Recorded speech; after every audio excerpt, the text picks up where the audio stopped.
잊을 수 없네 하나님의 사랑 날 살리시려고 주신 생명 내 십자가 지고 오르신 갈보리 언덕 날 향한 사랑 때문에 나는 보았네 피 묻은 십자가 날 구하시려고 흘린 사랑 나를 바라보시며 흘리신 용서의 눈물 날 향한 사랑 때문에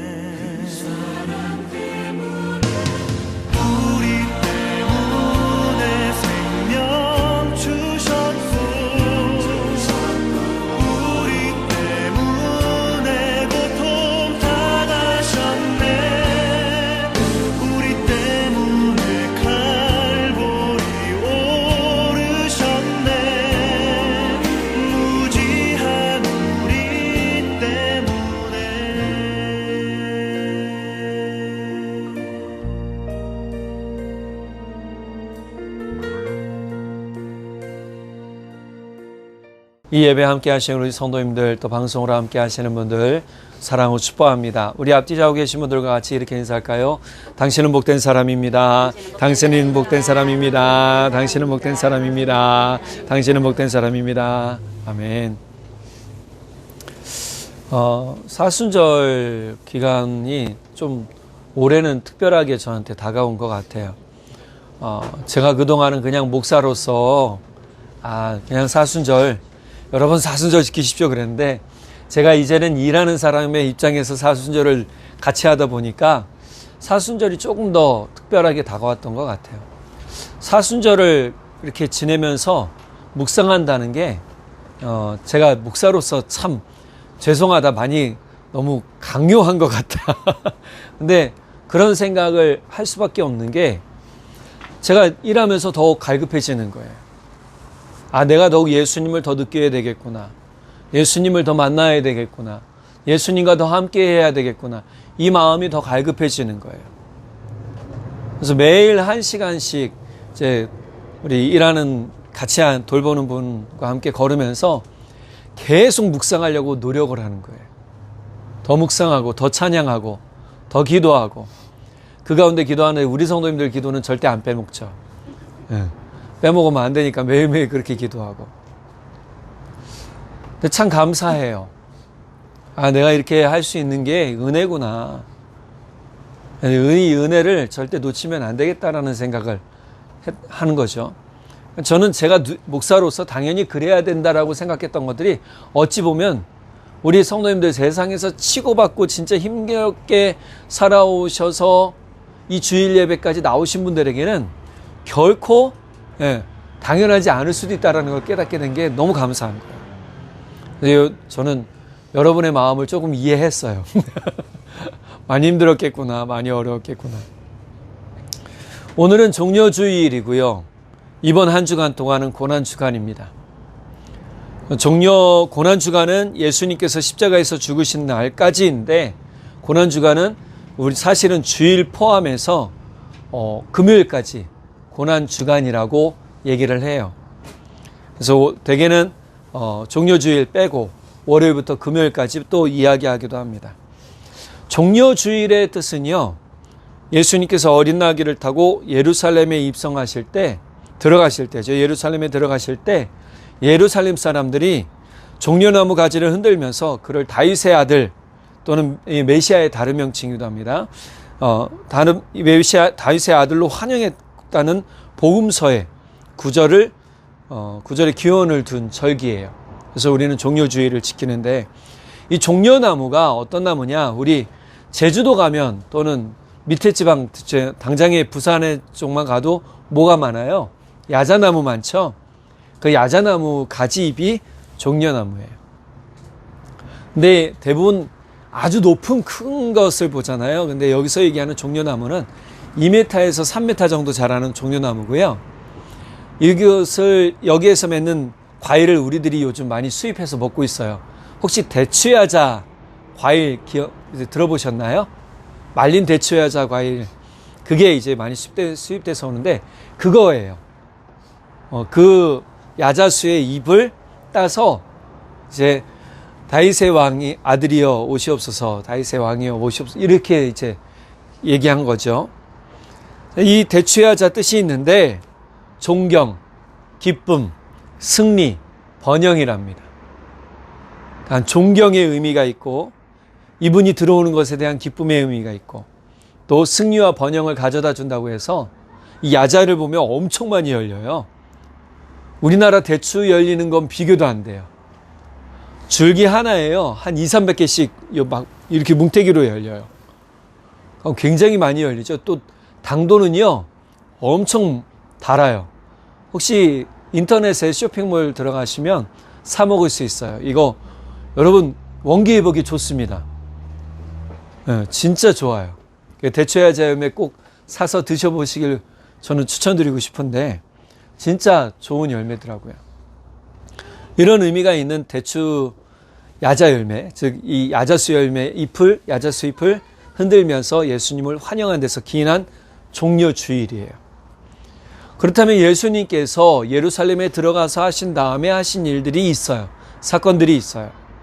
이것들은 이제 제가 내일 또 묵상으로 또 문자를 보내드릴 텐데, 보내드릴 텐데, 크게 5가지 일이 있습니다. 첫 번째, 열매 없는 무화과 나무를 저주하셨어요. 그리고 성전을 깨끗게 하셨어요.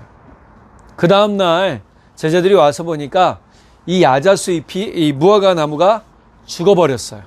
말라 죽었다라고 나와요. 또 이 당시에 성전 안에서는요, 장사하는 사람들이 그렇게 많았답니다. 원래 성전 안에서는 장사를 못하게 되어 있었어요. 그런데 이 장사치들을 끌어들인 사람들이 누구냐 하면 제사장들이에요. 제사장들이 저 같은 목사들이 돈 받겠다고 교회 안에 장사하는 사람들을 끌어들인 거예요. 그래서 비둘기 파는 사람, 염소 파는 사람, 양 파는 사람, 또 곡물 파는 사람, 그 당시에 제물을 드려야 되니까 제물의 종류가 그랬단 말이에요. 비둘기, 산비둘기, 집비둘기 뭐 이런 것들, 또 양과 염소, 그 다음에 곡물이 있었어요. 기름도 있었어요. 이런 것들을 파는 사람들을 끌어들여서 뭐예요? 자리세 받고 있던 거예요. 근데 예수님이 어떻게 하셨냐 하면 이 예루살렘에 들어가시고 성전에 딱 들어가시자마자 바로 다 뒤집어 엎으셨어요. 뭐 이제 회초리나 채찍 같은 걸로 다 뭐 쫓아냈다라는 표현이 있더라고요. 그 장사치들을 성전에서 다 쫓아내셔 버리셨어요. 그러시면서 하신 말씀이 내 집은 기도하는 집이다. 거룩함을 지켜야 되는 곳이다. 라고 얘기하셨다는 거예요. 자, 두 번째 뭐 하셨냐 하면 하루 종일 종교 지도자들과 변론하셨어요. 변론하다라는 것은 논쟁을 했다라는 거예요. 여러분 하루 종일 말하다 보면 어떻게 해요? 지치죠. 근데 예수님이 하루 종일 말을 하셨답니다. 세 번째, 베다니의 집에서 편안히 쉬셨어요. 쉬시면서 뭐 하셨을까요? 기도하신 거죠. 자, 네 번째 날 뭐 하셨냐? 예수님께서 제자들의 발을 씻기시고 마지막 식사를 하신 후에 겟세마네 동산에서 땀이 피가 될 정도로 기도하시면서 십자가를 준비하셨다는 거예요. 자, 오늘 본문이 그 본문 중에 하나예요. 예수님이 잡히시기 전날 저녁 때 일어난 사건입니다. 자, 다섯 번째, 영원한 우리의 구주이시며 창조자 되시는 영광의 주님께서 제자들뿐만 아니라 만인 모든 사람에게 외면당하시고 버림당하신 순환의 날이에요. 빌라도의 광장에서 사람들이 못 박아 죽여라 하는 이야기를 들으시고 로마 군병들한테 채찍을 맞으시고 십자가관을 씌움 당하시고 옷은 찢김 당하고 그리고 십자가를 지고 골고다 언덕을 올라가시고 십자가에서 죽으신 날이 바로 이 마지막 금요일이 되는 거죠. 그래서 대부분 금요일을 무슨 금요일이라 하면 성금요일이라고 얘기를 해요. 자, 이 본문들은요, 내일부터 우리가 고난주간 묵상을 계속하는 문자로 제가 보내드릴 겁니다. 예수님께서 어린 나귀를 타고 예루살렘에 들어가시는 장면을 조금 상상해 본다면 의아해요. 왜냐하면 어린 나귀는 대부분 크지 않아요. 한 요만해요. 나귀가 커봤자 많이 높지도 않아요. 한 요만해요. 새끼라고 하면 요만하겠죠. 어린 나귀 한 좀 요만했을까요? 여러분, 이 나귀는 우리가 아는 당나귀예요. 당나귀. 당나귀는요, 다리의 힘이 굉장히 세죠. 그래서 짐도 많이 실을 수도 있고 사람이 타고 다니기도 해요. 이동수단, 운송수단의 하나이기도 하죠. 자, 이렇게 짐을 쓰는데 어린 나귀는 대부분 안 타요. 근데 예수님께서 어린 나귀를 타고 예루살렘에 들어가시는 이유가 뭐냐면 스가랴라는 예언자의 말씀을 이루도록 하시기 위함이에요. 스가랴 9장 9절에 보면 현대인의 성경본입니다. 시온 사람들아 크게 기뻐하여라. 예루살렘 사람들아 기쁨으로 외쳐라. 보라, 너희 왕이 너희에게 나아간다. 그는 의로우신 분이시며 구원을 베푸시는 분이시다. 그가 겸손하여 나귀를 탔으니 어린 나귀 곧 나귀 새끼이니라. 나귀 새끼를 타고 어린 나귀를 타고 예루살렘에 들어가시는 모습을 지금 예루살렘에 들어가시는 예수님의 모습을 보면서 뭐예요? 확실히 예수님이 왕이시다라는 걸 보여주세요. 자, 예수님은 이 예언의 성취자이시고 실제 구원의 일들을 담당하시는 분이셨어요. 반면 예루살렘 사람들은요, 자신들을 로마의 억압에서 구원시킬 실제적 왕으로 생각하고요, 호산나, 이제 구원하소서라고 외치면서 맞아들였다는 거예요. 왕으로 맞아들인 거죠. 자, 그러면서 아까 이 야자수입의 뜻이 있었다고 그랬잖아요. 그걸 좀 더해보면 메시아에 대한 존경과 왕을 맞이하는 기쁨, 그리고 이스라엘의 승리와 번영을 기대했을 거라는 거예요. 그러나 이러한 이스라엘 사람들의 인간적인 기대는 무너져 버려요. 그래, 더 이 무너짐이 심하면 어때요? 더 사람 마음이 분노로 인해서 더 나빠지잖아요. 악해지잖아요. 예수님은 실제적 왕으로 오신 것이 아니라 사람들의 영혼을 구원하실 왕으로 오신 분인 것을 깨닫지 못했던 이스라엘 사람들이에요. 자, 함께 했던 제자들, 이스라엘 사람들이 야자수나무 잎을 흔들면서 호산나 다윗의 왕이여 다윗의 아들이여 오시옵소서 외쳤을 때 얼마나 어깨가 들썩들썩했을까요? 으쓱했을 거란 말이에요. 왕의 호칭은 아무나 받지 못하죠. 많은 사람들의 열광은 제자들조차 예수님이 진짜 이스라엘을 로마의 억압에서 해방시켜줄 뿐이라는 이 생각을 불어넣어줄 만한 사건이었어요. 앞에서 예수님께서 예루살렘에 들어가서 하신 일들 제가 5가지 말씀드렸잖아요. 예루살렘에 들어가셔서 하신 일들 보면 제자들의 입장에서는요, 야, 이제 예수님이 이 예루살렘을 독립시키시고 더 번영시키실 것이다 라는 마음이 들었을 거예요.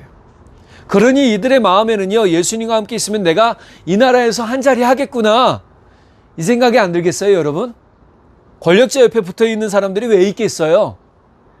내가 한 자리 하려고. 사람 마음이 그래요. 그래서 예수님 옆에 붙어 있던 제자들 중에 예수님 이 한 어머니가, 제자들의 어머니가 와서 예수님 얘는 오른편에 얘는 왼편에 세워주세요, 이랬다는 거 아니에요. 이 당시에 치맛바람이 있었다는 걸 저는 확인했어요. 근데 이 기대감 절정에 이를 때에 기대감이 완전히 무너져요. 예수님께서 제자들에게 미리 하신 말씀, 예수님이 죽으셔야 한다는 사실에 대해서 제자들은 뭐 했냐면 잊어버렸어요. 요한복음 13장 1절 이 부분을 상기시켜 주는데요. 자, 1절 말씀 한번 볼까요? 유월절 전에 예수께서 자기가 세상을 떠나 아버지께로 돌아가실 때가 이런 줄 아시고 세상에 있는 자기 사람들을 사랑하시되 끝까지 사랑하시니라. 끝까지 사랑하셨다. 떠나갈 때를 아셨다는 거예요. 이제 내가 예루살렘에 들어가면 죽을 거 아셨단 말이에요. 근데 반면 제자들은 예루살렘에 들어가는 예수님 보면서 예수님이 죽을 거라고 생각하지 않았어요. 우리도 그렇잖아요. 좋은 일 보면 더 좋은 거 생각하지 나쁜 일 생각해요? 그렇지 않아요. 근데 오늘 사도 요한은 뒷부분에 이렇게 얘기를 해요. 13장 34절 35절 한번 볼까요? 예수님께서 제자들의 발을 씻기시고 마지막 식사를 하신 다음에 이렇게 얘기하셔요. 새 계명을 너희에게 주노니 서로 사랑하라. 내가 너희를 사랑한 것 같이 너희도 서로 사랑하라. 너희가 서로 사랑하면 이로써 모든 사람이 너희가 내 제자인 줄 알리라. 예수님은 끝까지 사랑하셨고 이 끝까지 사랑하는 마음을 가지고 제자들에게 당부하신 거예요. 너희도 사랑하라. 사랑하는 너희를 보면 너희가 내 제자인 것을 안다라고 얘기한다는 거예요. 그러니까 예수님이 사랑의 증표로 뭐 하시냐 하면 발을 씻기세요. 오늘 읽은 말씀은 예수님께서 제자들의 발을 씻기신 뒤에 하신 말씀이에요. 예수님은 제자들의 발을 씻기신 뒤에 이렇게 말씀하셔요. 요한복음 13장 12절 하반절에서 15절. 내가 너희에게 한 일을 알겠느냐? 너희가 나를 선생님 또는 주님이라고 부르는데 그것은 옳은 말이다. 내가 사실로 그러하다. 주이며 선생인 내가 너희의 발을 씻겨 주었으니 너희도 서로 남의 발을 씻겨 주어야 한다. 내가 너희에게 한 것 같이 너희도 이렇게 하라고 내가 본을 보여준 것이다. 여러분, 겸손의 모습은 뭘까요? 대부분의 스승들은 발을 씻기나요? 대부분의 스승들은 명령을 하죠. 이거 해라, 저거 해라, 이렇게 해야 내 제자다. 제자는 이렇게 해야 되는 것이다 라고 얘기만 하지 보여주진 않아요. 그런데 예수님은 뭐 하셨냐면 먼저 아무 말 없이 물을 가져오라 하신 다음에 제자들의 발을 씻겨주세요. 그리고 제자들의 발을 씻긴 다음에 이렇게 얘기하신 거예요. 예수님은요, 스승이라고 하는 사람, 가르치는 사람은 먼저 섬기는 사람이 되어야 함을 강조하신 거예요. 이제 여러분들이, 우리 성도님들이 시간이 지나고 말씀 가운데 훈련이 잘 되면 한 중직자로 세워지게 돼요. 그럼 여러분은 중직자로서 뭘 해야 되냐면 본을 보여주는 사람이 되어야 해요. 시키는 사람이 돼서는 안 돼요. 예수님께서 말씀하신 건 이거예요. 내가 중직자가 되고 내가 스승이 되고 가르치는 위치에 되었다면 가르치는 사람이 아니라 가르치는 사람이 되라는 거예요. 그런 사람은 내가 먼저 삶에서 본을 보이는 사람인 거예요. 하라고 하지 말고 기도하면서 본을 보여주는 거예요. 우리가 지난주에 예수님께서 변화산 이야기 말씀 들었잖아요. 그것이 다볼산이 될 수도 있고 해물산이 될 수도 있고, 근데 정확하진 않아요. 근데 산에 올라가셨을 때 예수님이 제자들에게 기도해라라고 하지 않으세요. 뭐 하세요? 기도하신 걸 먼저 보여주시는 거죠. 오늘 말씀도 마찬가지예요. 예수님이 자, 너희들 이제 서로 씻겨줘라고 하지 않으세요. 씻겨주신 다음에 서로 씻겨주라라고, 사랑하라라고 얘기하신 거예요. 앞서 제자들이 예수님을 따라 예루살렘에 입성하며 느낀 자부심과는요, 예수님 전혀 다른 모습과 말씀을 하고 계신 거예요. 아마 제자들에게는요, 예수님이 왜 이러시나? 라고 생각했을지 몰라요. 그렇죠. 뜬금없이 밥 먹다 말고 밥 먹기 전에 대부분 집에 들어가면 유대인의 전통은 뭐냐면 집에 들어오면 손 씻을 물과 발 씻을 물을 내어준답니다. 왜냐하면 그 당시에는 슬리퍼가 있잖아요, 개념이. 그러니까 발이 더럽잖아요. 손도 더럽잖아요. 그러니까 음식을 손으로 먹기 때문에 지금 우리 뭐 젓가락이나 숟가락이 그런 게 없으니까 손으로 먹어요. 그래서 손으로 찢어서 먹고 집어서 먹고 이게 전통이에요. 자, 이런 전통을 가졌으니 집에 들어오면 먼저 씻는 게 일이었어요. 씻고 그 다음 음식을 먹죠. 예수님이 이것을 뭐예요? 그 당시에 씻는 것은 종이나 또는 스스로 씻었는데 예수님이 종처럼 씻겨준 모습을 통해서 섬기는 모습이 무엇인지 예수님이 자신을 낮춰가면서 보여주셨단 말이에요. 우리도 예수님을 믿다가 보면 우리는 조금 더 높은 권위적인 모습을 기대했는데 왜 그렇지? 라고 하며 실망할 때가 있을 거예요. 어찌 보면 실망한 모습들이 예수님에게 보여졌을 때 우리도 그렇지 않아요? 예수님 열심히 믿는데 어느 순간 실망하거나 낙심할 수 있어요. 우리의 기대와 우리가 원하는 방향과 전혀 다른 상황이나 문제를 만나게 되면서 그럴 수 있단 말이에요. 실제로 믿는 이들 중에 자신의 기대와 상황으로 인해서 믿음에서 떠난 그런 사람들, 배신한 사람들이 나와요. 진짜 믿음은 뭐예요? 불신의 상황이나 문제 앞에서 그래도 나는 예수님을 믿는다라고 말하는 거예요. 우리의 기대와 방향대로 이루어지지 않는다고 할지라도 그래도 예수님을 믿는, 예수님을 사랑한다고 고백하는 것이 믿음인 거예요. 그래도 예수님을 찬양하는 것이 믿음인 거예요. 이런 사람들에게 복이 있는 것을 믿으시기 바랍니다. 실제 이런 사람들은요, 예수님 믿는 것을 포기하지 않아요. 내 기대와 내가 원하는 상황과 전혀 반대적인 일이 일어났다 할지라도 내가 하나님을 향한 신뢰, 예수님을 향한 신뢰를 끝까지 가지고 있는 거예요. 확실한 구원의 주님이신 예수님을 포기하는 것은요, 구원을 포기하는 거란 말이에요. 지금 예루살렘에 예수님 들어가실 때 많은 사람들이 호산나 다윗의 아들이여 오시옵소서 막 환영했을 때 이들의 모습은 아까 뭐라고 그랬어요? 기대에 찬 모습이었잖아요. 기대가 여지없이 무너지자마자 예수님을 배신하고 배반하고 십자가에 못 박으라고 도리어 죽이라고 소리친 사람들이 되어버렸어요. 예수님이 겟세마네에서 잡히시던 날 밤 제자들은 뭐 했어요? 다 도망갔어요. 근데 오늘 본문에 보면요, 13장에 이런 믿음을 포기한 사람이 나와요. 바로 누구냐면 가룟 유다라는 사람이에요. 13장 2절에서 이렇게 얘기하고 있습니다. 악마가 이미 시몬 가룟의 아들 유다의 마음속에 예수를 팔아넘길 생각을 불어넣었다. 그러면 사단이 왜 가룟 유다의 마음에 팔아넘길 생각을 불어넣었을까? 좀 생각을 해봤어요. 이 악마 마귀는 헬라어로 디아볼로스라고 얘기를 해요. 자, 그 의미가 뭐냐면 중상자, 비방자거든요. 그러니까 사탄의 뜻은 정확하게 우리의 마음에 예수님과 하나님에 대한 믿음에 대해서 중상하고 비방하는 자라는 거예요. 대적하는 자라는 뜻을 갖기도 해요. 제가 가룟 유다가 왜 이렇게 사단에게 마음에 속아 넘어갔을까? 이 중상과 비방에 속아 넘어갔을까? 한번 좀 추론을 해봤어요.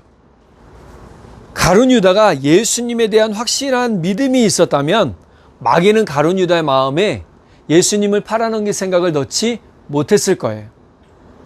가룟 유다가 마귀에게 넘어간 이유를 살펴본다면 예수님에 대한 의심이 가룟 유다에게 있었다라는 것이고, 가룟 유다가 예수님에 대한 실망을 가지고 있었고, 또 한 가지는 성경에는 나오지 않았지만 가룟 유다가 재정부장이었다.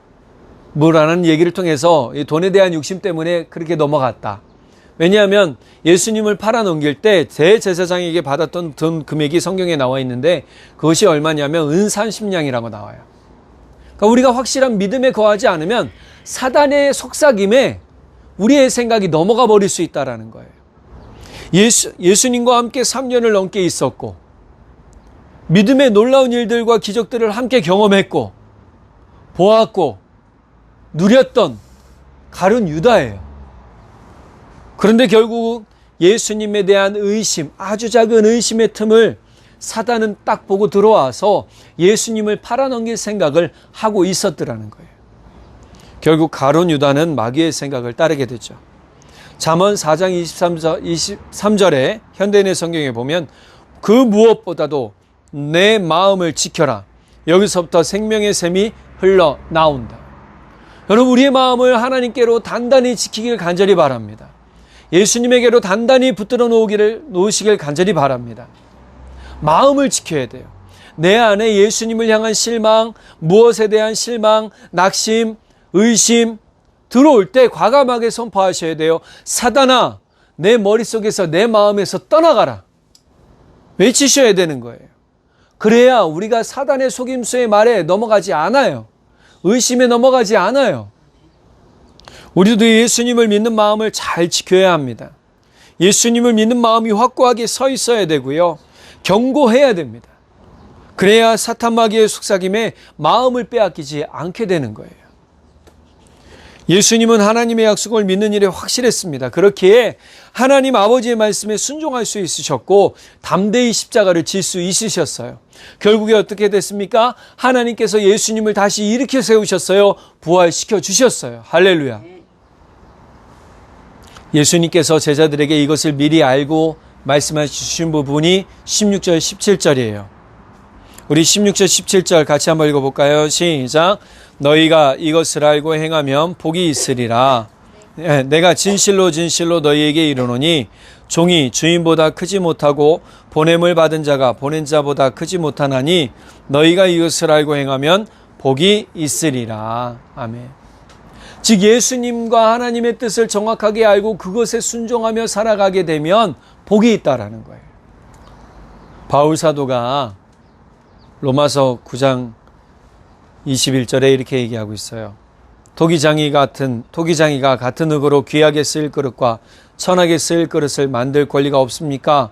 라고 말한 것처럼 우리는 하나님께서 우리에게 요구하신 것을 정확하게 파악하고 있어야 되고요. 그 마음을 알고 있어야 되는 거예요. 그리고 그 명령을 잘 따라야 됩니다. 바로 이런 사람이 복이 있습니다.